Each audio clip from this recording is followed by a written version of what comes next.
નમસ્કાર મિત્રો, દેશ અને દુનિયા તેમજ ગુજરાતના મહત્વના સમાચારમાં આપનું સ્વાગત છે। આજના મહત્વના સમાચાર મેળવવા માટે વિડીયોને અંત સુધી જોતા રહો। સૌથી પહેલા આવા જ સમાચાર મેળવવા માટે આ ચેનલને સબસ્ક્રાઇબ કરવાનું ના ભૂલતા।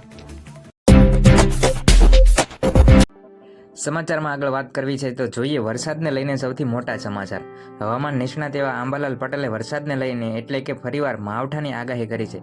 એક બાજુ હોળી ધૂળેટી જેવો મહત્વનો તહેવાર આવી રહ્યો છે તો એક બાજુ શિયાળા પાકના સાથે ખેડૂતો સંકળાયેલા હોય છે તે શિયાળો પાકની લણણી કરી રહ્યા છે। તો શિયાળો પાક તૈયાર થયો છે અને ત્યારે હવામાન નિષ્ણાંત આંબાલાલ પટેલ અને હવામાન વિભાગ દ્વારા વરસાદને લઈને એટલે કે શિયાળામાં થતા વરસાદ એટલે કે માવઠા સ્વરૂપે વરસાદને લઈને મોટી આગાહી કરવામાં આવી છે।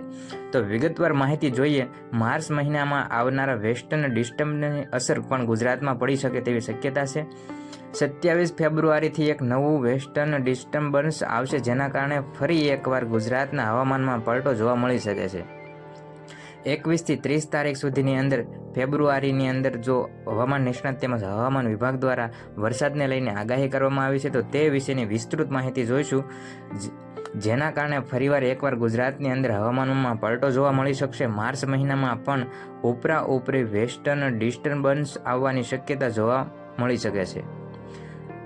આ પલટો ખેડૂતો માટે ખૂબ મોટો ચિંતાનો કારણ બની શકે છે। અરવલ્લી જિલ્લાની તો હાલત જ અત્યારની ગંભીર બની ગઈ છે। રવિ સિઝનમાં ઘઉં, ચણા અને બટાકાનું મબલખ વાવેતર કરાયું હતું।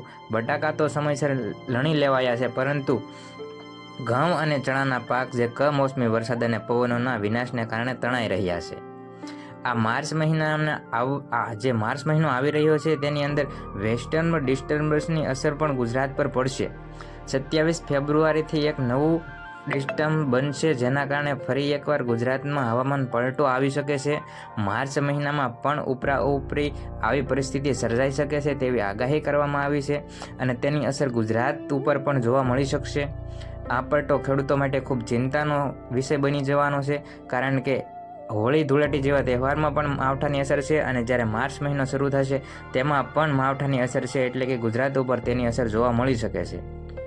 અરવલ્લી જિલ્લામાં તો અત્યારની હાલત ગંભીર છે। વરસાદની સિઝન છે, જે પાક રવિ પાકની સિઝન છે અને વરસાદે ખૂબ નુકસાન કર્યું છે। રવિ સિઝનમાં ઘઉં, ચણા અને બટાકાનું મબલખ વાવેતર કરાયું હતું, જેમાં બટાકા તો સમયસર લઈ લેવાયા છે, પરંતુ જે બાકીના પાકો છે, જે શિયાળુ પાકો છે, તેને ખૂબ મોટા પ્રમાણમાં નુકસાની ગઈ છે। તો ખેડૂત મિત્રો સાવધાન રહેજો, સતર્ક રહેજો અને બને ત્યાં સુધી આ વિડીયોને શેર કરો, જેથી કરીને ખેડૂત મિત્રો જાણે છે કે જ્યારે આપણે આ વર્ષે ચોમાસામાં જે ખેડૂત મિત્રોને નુકસાની ગઈ છે તો જે રવિ પાક સાથે શિયાળુ પાક સાથે સંકળાયેલા ખેડૂતો હોય તેઓ તાલપત્રી વડે તેમના પાકને ઢાંકી શકે અથવા તો વ્યવસ્થિત કોઈ ગોડાઉનમાં જઈ અને મૂકી શકે।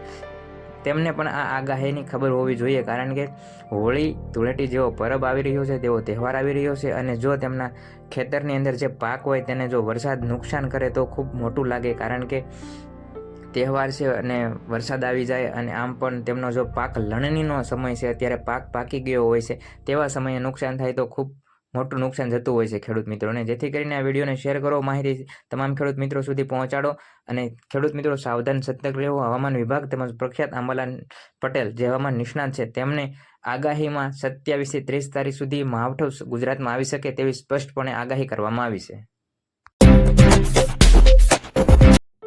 તો મિત્રો, મહત્વના ખેડૂત સમાચાર તેમજ સરકારની વિવિધ યોજનાઓ વિશેની માહિતી સૌપ્રથમ મેળવવા માટે ગુજ્જુ માસ્ટર ન્યૂઝ ચેનલને સબસ્ક્રાઇબ કરો અને ચેનલ સાથે જોડાઓ।